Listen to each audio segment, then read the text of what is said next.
Hola, ¿qué tal? Gusto en verle, gusto en saludarle. 2014, año electoral, las elecciones intermedias de nuestro estado de Nayarit, renovación de la 30 legislatura del Congreso de la Unión, de las regidurías y también de los 20 ayuntamientos locales.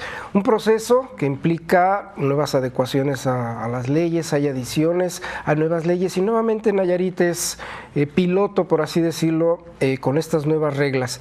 Para ir entrando en materia, vamos a platicar con los encargados de arbitrar de que estas elecciones se lleven de acuerdo a lo que es la norma, las leyes y demás.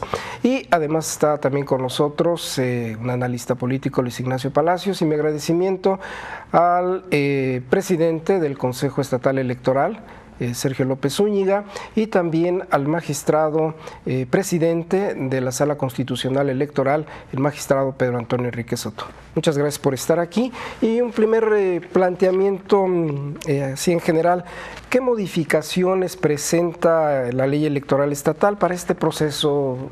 No sé quién de los dos gustaría empezar. Don Sergio. Buenas tardes, gracias por la invitación. Hay varias modificaciones que se aprobaron ahora el 5 de octubre, ya fue publicado. Una de ellas es la geografía electoral. Ya está especificado que un año después de las elecciones el Instituto Estatal Electoral, sin que sea aprobado por el Congreso local, llevará a cabo la redistritación y la revisión de cada una de las demarcaciones municipales. Otra es en cuanto a los criterios para llevar a cabo el recuento de votos. Había algunos problemas de interpretación, ya se aclaran. Otros en cuanto a la fórmula de asignación de diputados de representación proporcional, tenía la ley anterior diferentes interpretaciones. Y yo creo que las dos más importantes son lo referente a equidad de género y lo referente a candidaturas independientes. Esa es la equidad de género, por primera vez aplica en Nayarit. En otros estados ya había aplicado, pero Nayarit es la primera vez que aplica. Y candidaturas independientes, pues el año pasado aplicó en Zacatecas y Quintana Roo y ahora aplican a Nayarit.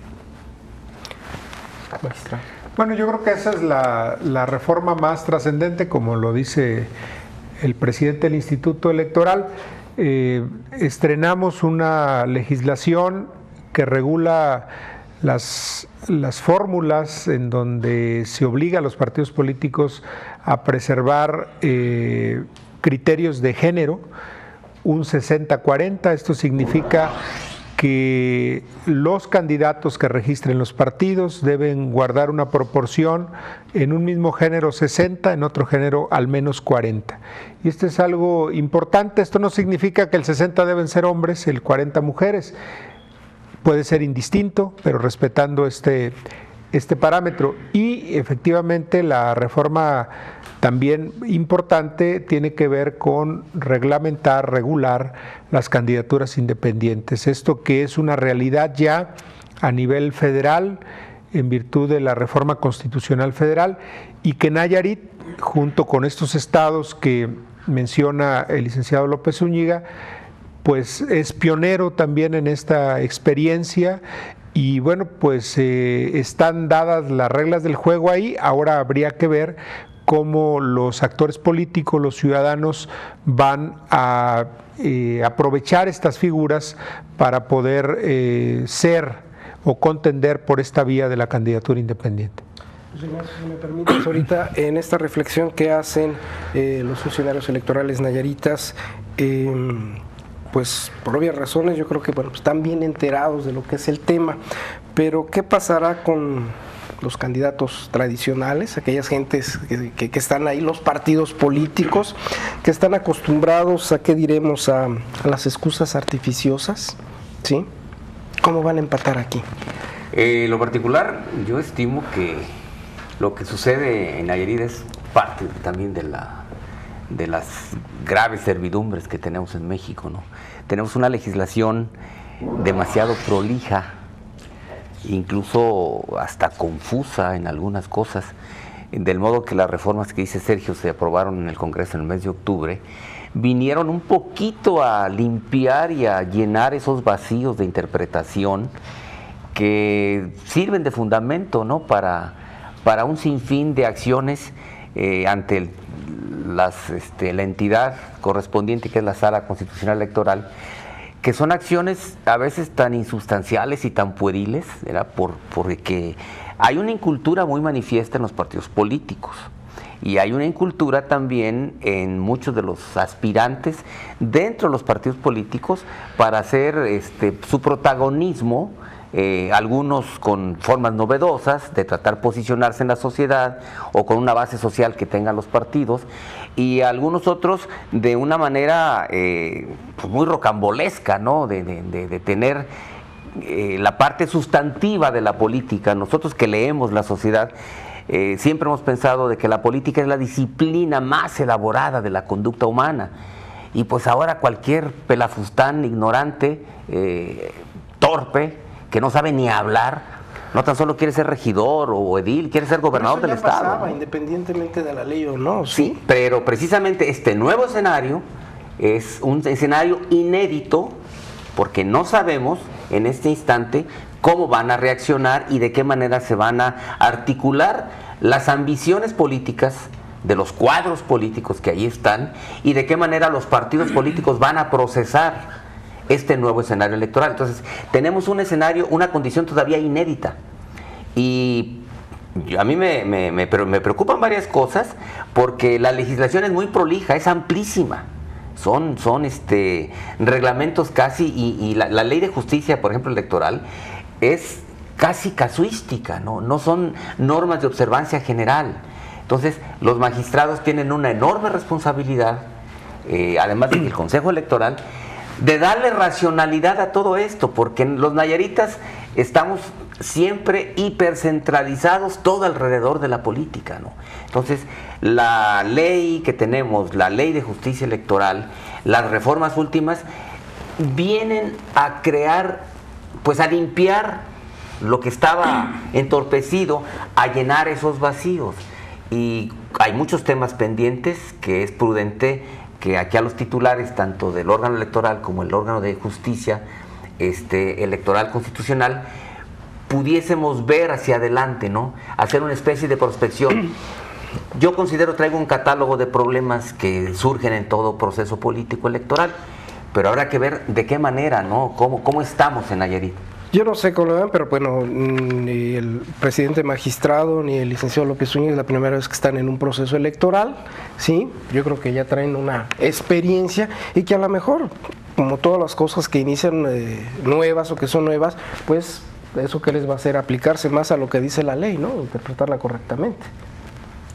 Bueno, yo creo que esa es la parte fundamental. Me parece que el acerto que hace el licenciado Palacios es histórico. Es decir, nosotros en México hemos construido un sistema electoral robusto, un sistema legislativo que regula esta materia, pues efectivamente casuístico, pero que pues esto no es una novedad en nuestro país. Me parece que la desconfianza que en épocas pasadas generaron los procesos electorales nos han llevado a regular muchos detalles que a lo mejor en otras materias jurídicas no se dan, y que ese mismo casuismo de las leyes electorales pues puede convertir también que muchas conductas que en el momento en que el legislador está construyendo la ley no tenga elementos para poder prever.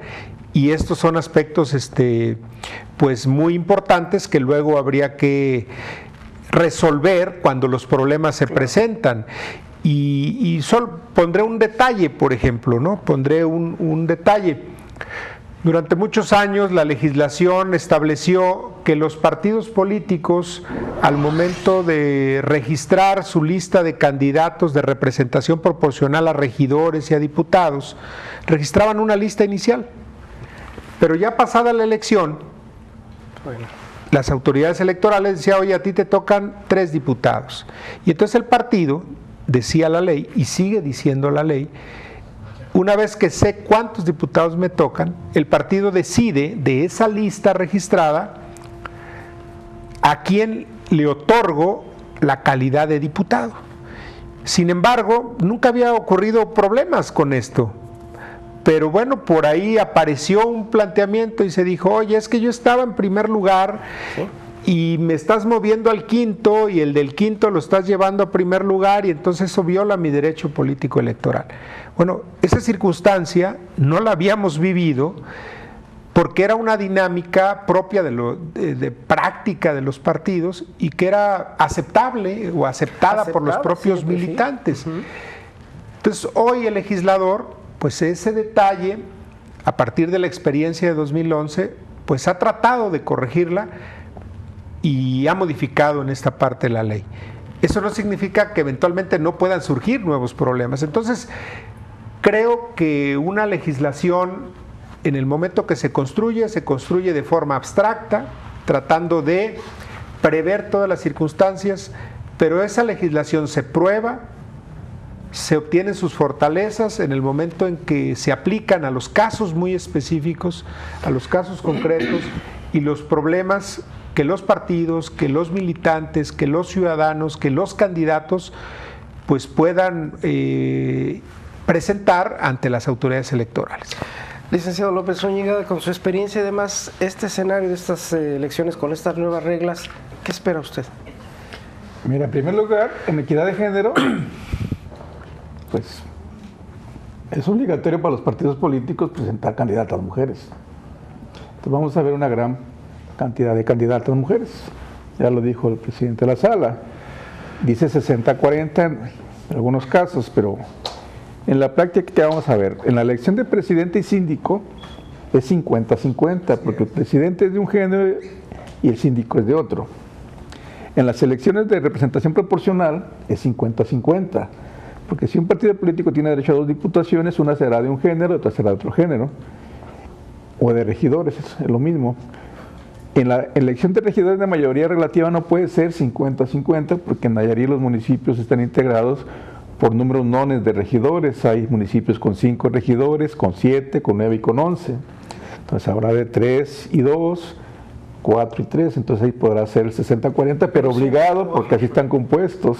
Entonces prácticamente la elección natural de 60-40 va a ser la de diputados de mayoría. Así, ahí sí va a ser 60% de un género y 40% de otro. En los demás, como te lo comenté, hay 50-50. Si no presentan así los partidos el registro, nosotros, la solicitud de registro, nosotros vamos a rechazar esas solicitudes y les vamos a exhortar a que cumplimenten en un tiempo determinado, y es obligatorio para los partidos. Eso es lo que se va a hacer por parte nuestra. En lo que se refiere a candidatos independientes, no estoy muy de acuerdo en lo que opina el señor Palacios, porque yo en lo personal he atendido a muchos ciudadanos que me han manifestado ser candidatos independientes, y la mayoría de ellos son personas muy formales y con muy buena preparación. Algunos son que no han militado en partidos políticos, pero también pueden presentarse casos de gente que está en partido político pero está en contra del grupo en el poder del partido. Eso no quiere decir que no tenga preparación. En el caso de Zacatecas, todos los candidatos independientes eran políticos. Esa es la estadística que queda. No hubo ningún candidato independiente de Zacatecas que no hubiera sido político. Vamos a hacer una primera pausa y continuamos.